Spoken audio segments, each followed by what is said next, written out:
অনেক তো কথা বললে, আমি খারাপ, আমার মা খারাপ, তাহলে আসল কথাটা শুনে যাও।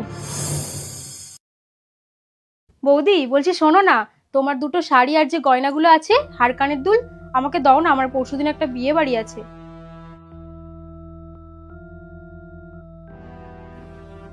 তোর ননদ কিন্তু খুব ভালো, সবকিছু নিজের মনে করে।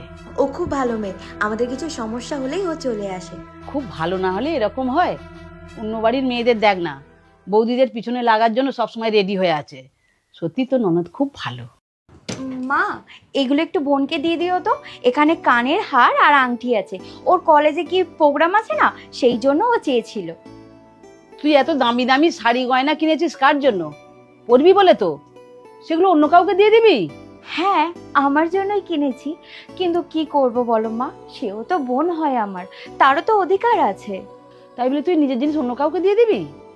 যদি কিছু ক্ষতি হয়ে যায়? সে পরে ভাবা যাবে কোনো, যদি কিছু হয়ে যায় আমি ওর হবু বরের কাছ থেকে আদায় করে নেব।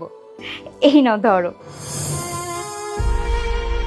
তখন আমি আমার নিজের বোনের কথা বলছিলাম, আর তুমি সেটা শুনে ভেবেছো আমরা তোমাকে নিয়ে কথা বলছি, আর তাই জন্য তুমি এই জিনিসগুলো করছো, তাই তো?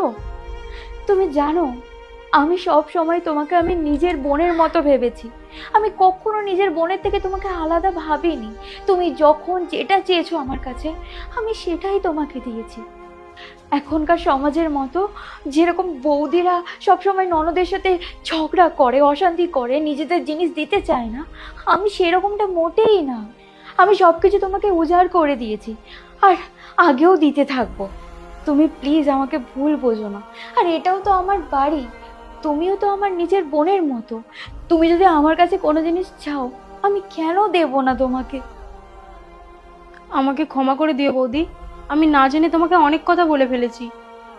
ধুর পাগলি, নিজেদের লোকেদের কাছে কখনো ক্ষমা চাইতে নেই, তাদের কাছ থেকে সব সময় ভালোবাসা আর আশীর্বাদ নিতে হয়।